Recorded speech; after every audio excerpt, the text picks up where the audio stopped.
There's a point on the map where the highways fade, where the wind hums through hollow buildings and the sun scorches everything except memory.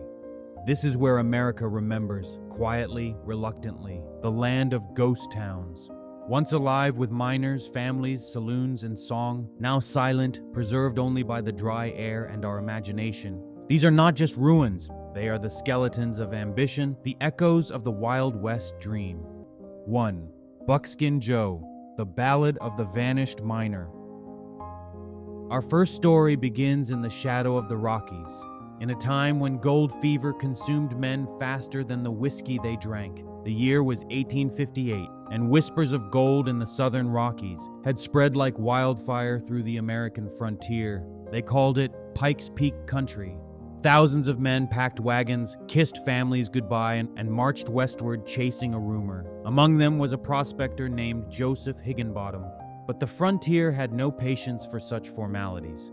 They called him Buckskin Joe. He was a wanderer, dressed in the tanned hides of deer and armed with a stubborn heart that refused to yield. He panned rivers, broke stone, and chased flecks of gold through the winding canyons of what would one day become Colorado.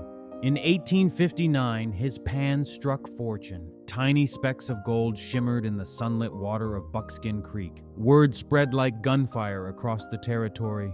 By the next spring, a settlement had risen where Joe's pan once dipped, a rough-hewn town of timber shacks, sluice boxes, and booming hope.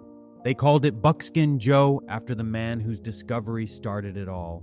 2,000 souls arrived in months, miners, merchants, dreamers, drunks, and 2 sisters, Laura and Jeanette Dodge, whose presence gave the men an illusion of civility. Some wanted to name the town Lorette in their honor, but the name Buckskin Joe had already stuck, just like the mud on their boots. Soon came post offices, hotels, and a general store, run by Horace and Augusta Tabor, a couple whose fortunes would later define Colorado legend. He was a miner turned merchant. She, a woman of iron will, ran the store herself, though the title postmaster was legally denied to her.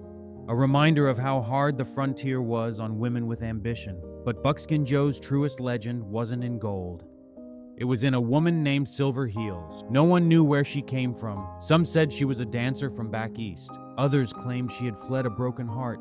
But when she arrived in 1861, the men of the camp stopped dead in their tracks. She wore a mask of grace, danced with a fire they'd never seen before, and glittered under the lantern light in Silver Heels. That caught every flicker of flame. When smallpox swept through the town that winter, it didn't care about beauty or wealth. Men died in their beds, in the mines, in the streets. Families buried their own with shaking hands, and when help from Denver never came, it was Silver Heels who stayed. She went door to door, nursed the sick, buried the dead, and fed those left behind.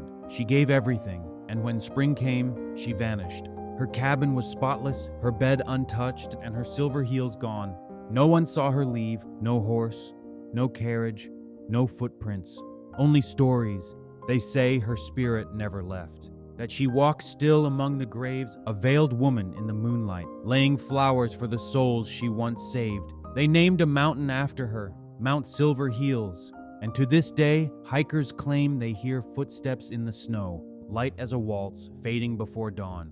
Buckskin Joe didn't last much longer. By 1866, the mines were dry, the mill closed, families moved on, and the town became another dream buried in the dust. Decades later, a Hollywood art director resurrected it, rebuilt it as a movie set for westerns like True Grit and The Cowboys. But even the film lights couldn't save its soul. When billionaire William Koch bought it in 2011, he moved the entire ghost town onto his private ranch, locking its wooden bones away forever. All that remains of the real Buckskin Joe today is its cemetery dash and the mountain that bears the name of a woman who gave her life to strangers. 2. Garnet, Montana. From gold to ghosts. Head 900 miles north, and you'll find another town that lived fast and died young. Nestled in the hills east of Missoula lies Garnet, Montana, one of the best preserved ghost towns in the American West. It began in 1865 when miners scoured the valleys for gold. Instead, they found deep red gemstones, garnets. The name stuck. By 1895, however, the miners struck true gold in the Nancy Hanks mine. and everything changed overnight. Gold poured out of the earth, bringing fortune, families, and the fever of possibility. At its peak in 1898, Garnet was home to 1,200 people. There were 4 stores, 13 saloons, a barber shop, a schoolhouse, and even a hotel. It wasn't just a mining camp, it was a community. Men worked the mines by day, and by night they danced, gambled, and drank beneath oil lamps.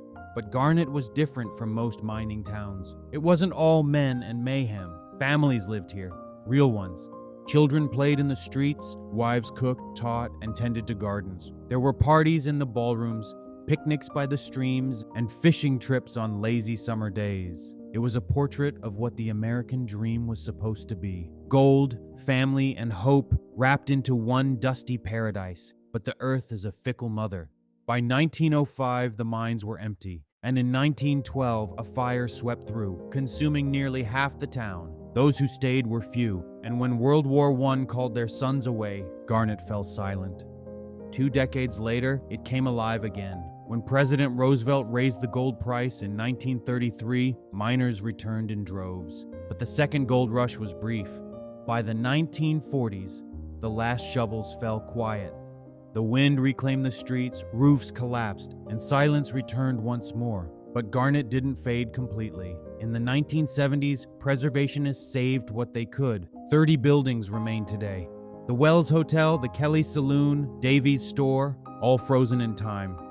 Visitors say if you stand outside the saloon at night, you can still hear faint piano notes drifting through the air and laughter echoing off empty walls. Some say it's the ghosts of the miners, others say it's just the wind, but one thing's certain. Garnet never truly died. It simply waits, patient, proud, a monument to what gold could give and take away. 3. Freeman Junction, the crossroads of the forgotten.